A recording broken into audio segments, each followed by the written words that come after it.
Dictation अभ्यास के लिए हमारे चैनल को सब्सक्राइब करें। चलिए शुरू करते हैं।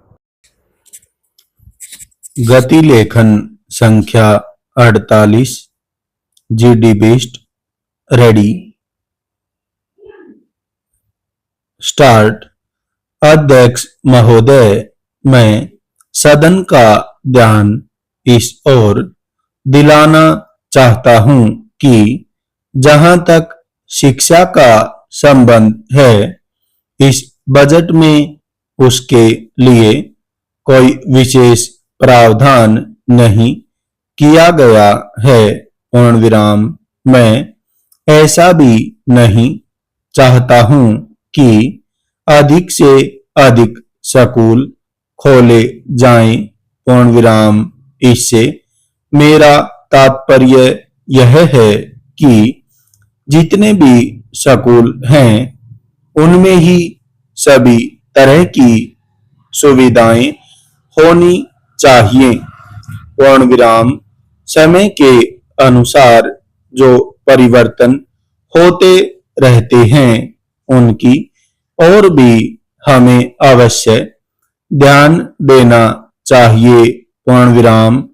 इस समय जो सबसे आवश्यक बात है, वह है शिक्षा में मौलिक परिवर्तन किया जाना। पूर्ण विराम। हम सब इस समय लोकतंत्र के युग में रह रहे हैं, और यदि लोकतंत्र को सफल बनाना है, तो सबसे पहले हमें ऐसे नागरिकों की आवश्यकता है जिन्हें अपने अधिकारों और कर्तव्यों का अच्छी तरह से ज्ञान हो। पूर्ण विराम। महोदय, मैं अपने माननीय मंत्री जी का, जिन्होंने बजट भाषण दिया है और अपनी नीतियों की घोषणा की है, धन्यवाद करना चाहता हूं। पूर्ण विराम। इस बजट से निश्चय ही परिवर्तन आएगा, और हमें पूरी आशा है कि यह देश को एक नई दिशा प्रदान करेगा। पूर्ण विराम। इस बजट भाषण को सुनने से यह पता लगता है कि समाज के सभी वर्गों का इसमें ध्यान रखा गया है। पूर्ण विराम। भारत एक कृषि प्रधान देश है, और मैं समझता हूं कि इस बजट को तैयार करते समय यह पूरी कोशिश की गई है कि इससे ग्रामीण अर्थव्यवस्था को पूरा बल मिल सके। पूर्ण विराम। इस बजट में हमारे ग्रामीण भाइयों के लिए जो कोशिशें की गई हैं, उसमें सिंचाई के साधनों तथा गांवों में पक्की सड़कें बनाने के लिए विशेष रूप से ध्यान दिया गया है, ताकि उनका गांव और खेत से अच्छा और निकट का संबंध बन सके। पूर्ण विराम। इसके अतिरिक्त इस बजट में कुटीर उद्योगों और रोजगार के साधनों पर भी विशेष बल दिया गया है। पूर्ण विराम। इससे ग्रामीण अर्थव्यवस्था को बहुत बड़ी राहत मिलेगी। पूर्ण विराम।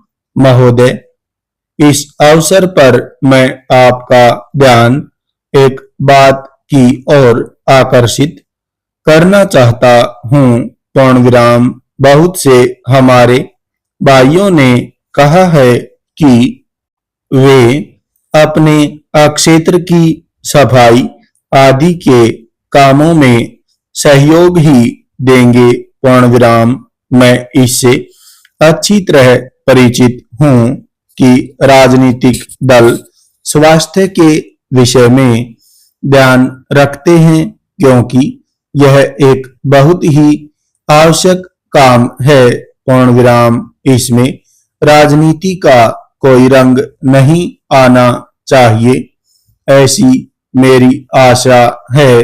पूर्ण विराम मैं निवेदन करूंगा कि सदस्यों की जो समस्याएं हैं उनको ध्यान में रखते हुए नगर प्रशासन कोई ऐसी नीति बनाने का प्रयत्न करे जिससे नगर निगम से एक सहयोगपूर्ण वातावरण बना रहे, लेकिन इस वातावरण में राजनीति बिल्कुल न आने पाए। पूर्ण विराम हमारे सामने एक मंजिल हो कि हमें जनता का काम करना है, क्योंकि जनता के लिए हम चुनकर आए हैं।